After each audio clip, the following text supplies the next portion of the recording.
Dadaanan dito, tingnan nyo, mabubunggo na tayo. Pati meron pang kulungan ng mga aso.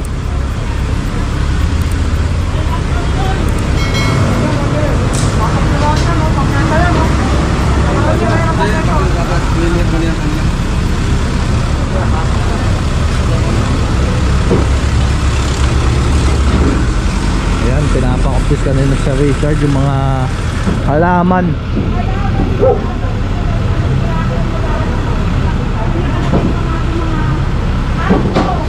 Ayan, kulungan palang aso. Oh, nadulas.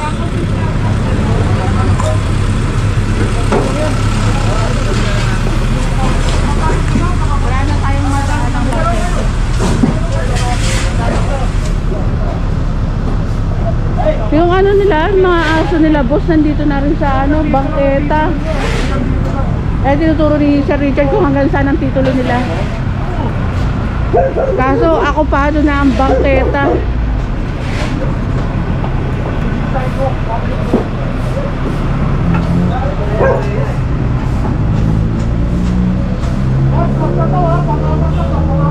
Ayun, sabi ni Sir Richard, pang-apat na nga po na nasabihan ng apo ito.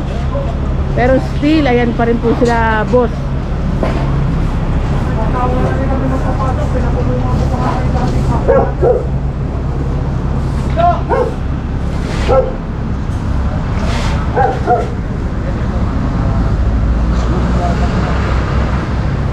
Ayan, nilalabas pa po kasi sila boss na itong ano nila, para makita rin siguro ng mga mamimili. Ito mga katambay, no, ginawang showroom yung bangketa, which is mali. Ayan yung mga paninda nila, eh nakalagay dito sa may labas, no? Ang dami pang mga aso dito, ang gaganda ng aso, no? Ayan, pati itong maling malito na sir, no? Actually, itong sidewalk eh. Opo. Develop na sidewalk dito. Ginamit nila. Opo. Pero bawal na pumarada rin dito sir kasi Bawal, wala silang provision ng parking eh. Opo. Kung gusto nila mag-parking, dapat nag-open sila dito, nag-setback sila. Oo. Sinagad nila yung building nila sa property nila. Opo, ayun. So wala na talaga, kagat na yung ano. Umpisa pa lang, dapat tinignan na nila titulo nila bago sila nagpagawa. Opo. Yeah, thank you sir. Actually, this is not expropriation. Opo. Alam na ng gobyerno ever since hanggang dito ang property. Wala tong widening or what. Opo. Talagang ito nasa plano na. Thank you sir. Ayan pa yung mga aso kulungan. Ayan, parang mali nga, no? Dapat yung mga kulungan eh nasa loob ng bakuran. Kasi mga alaga to eh. Parang ayan, di natin alam kung isa ba itong form din ng animal cruelty kahit na inaalagaan naman nila ng maayos. Pero ayan nga, nasa kalsada, hindi nasa loob ng bahay nila, no?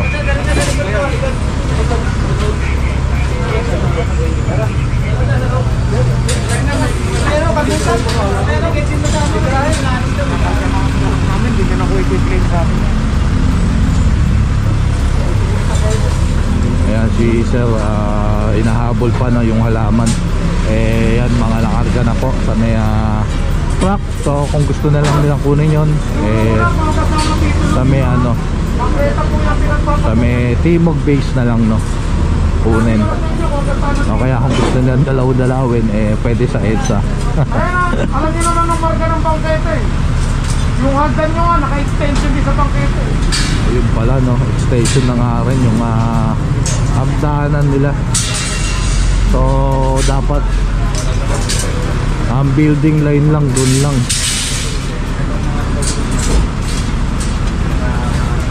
Ang building line nila sir, Ito lang.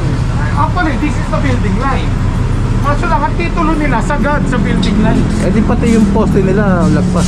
Hindi, tama yan. Tama lang. Oo. Actually, ito, extension na natin ito. Opo. Oo. Kaya kita mo, from the building line, ang provision niya, 1 meter lang.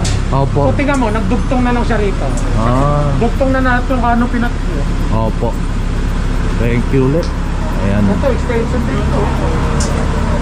Dapat doon na sila mag-uumpisa. Oo, dapat dito sila nagsimula ng step. Opo. Hindi Ayun. nga sila nag-set bank. Ito,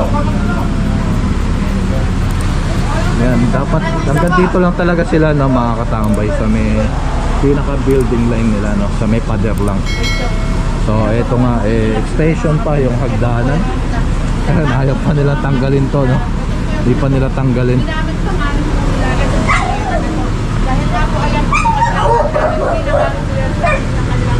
Ayan.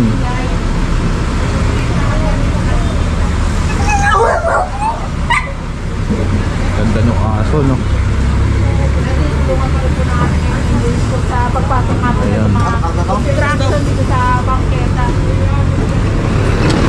Lilipit lang sila rito no.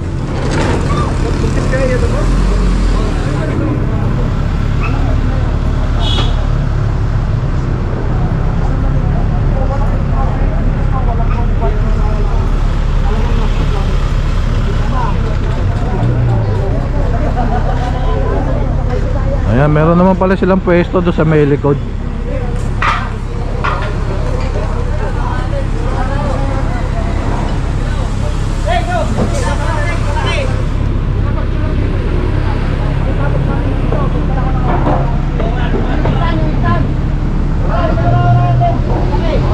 Ito tulay na to sir, ano to? Widening to o inaayos lang? naayos lang, extended talaga yan. Ay, inaayos lang po. Ah, Ano, ang ganda ng tulay niya. No? opo. Inaayos lang siya pero talaga nandito na yung ano niya dati pa. Ever since, alam na nila kung hanggang saan ang titulo Opo. nila dyan. Ayan. Ayun nga kasi nga mga katambay yung tulay no ginagawa. So ayan. Ayan, meron naman silang malaking ano rito. Kaso nga lang eto yatang mga nakalagay dito yun yung mga paninda nila no. Yung mga paninda mismo nila nasa labas. Kaya ayan. Meron ka ba dyan?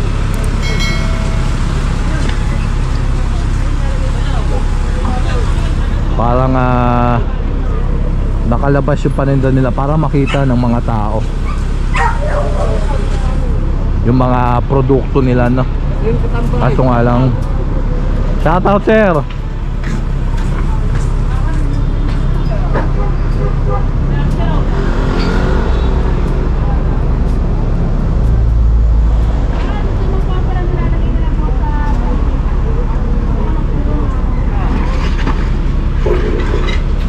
Naituro naman na ni Sir Richard sa kanila yung tamang ano nila na pwesto. Ayun nga, doon lang talaga sa dulo. Wala tayo magagawa ron na. Kahit parking yan, wala silang mailalagay dito. Siguro motor dito isa. Ayan, isang motor dito. Dito lang.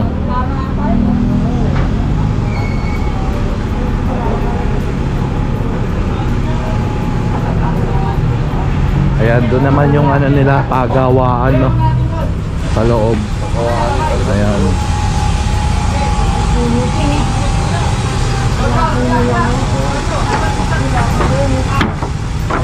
Gaganda ng produkto nila rito mga katambay no, kung mahilig kayo sa mga wood product.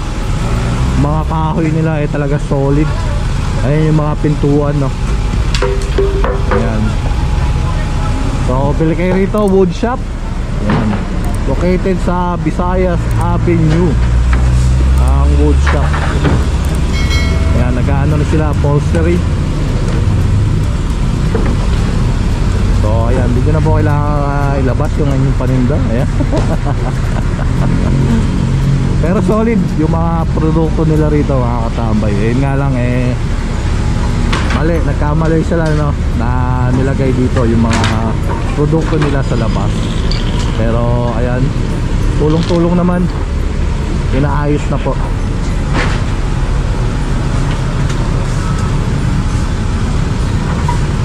Ayun, laking puno nun no. Ganda sa fish pan, driftwood. Ayan.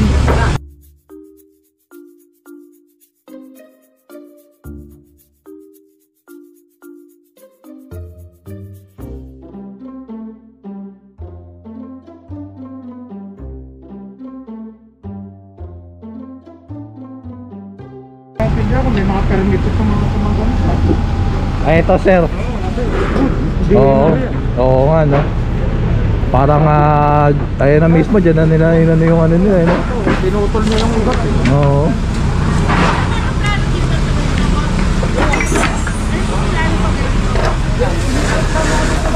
Ang laki ng ano, puno.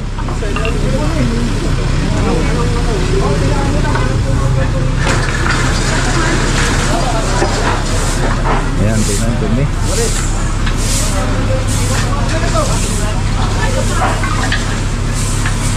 Ayan, isang bangketa na naman ang napagmalasakitan ng ating skog. At naisaayos no, wag na lang sanang ibabalik. Pero karamihan ng ating mga na-clearing no, kapag nakikita ko yung mga na-clearing natin dito sa may Quezon City, lalo na yung mga hindi naman illegal vendors, sumusunod naman sila. Kapag nadadaanan namin, wala na, hindi na nila binabalik no, yung mga obstruction nila, maliban na lang talaga do sa mga illegal vendors. Pero yung mga ganito, talagang minsan napapansin ko sumusunod sila. Grabe yung alikabok na ito. Ayan, patay-patay na oh.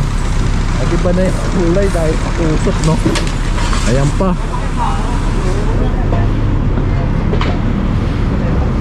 Ayan no, parang mga troso to no, na talagang pinutol lang nila yung puno.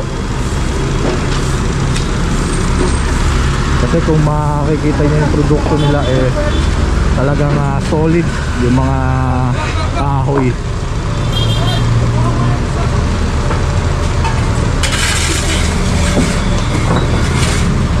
Yan, maayos na.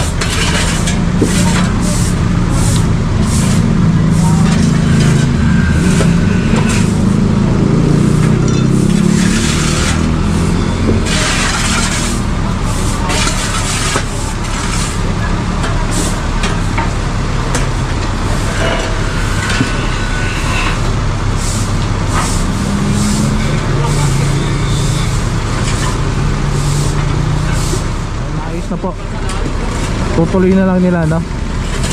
See ya.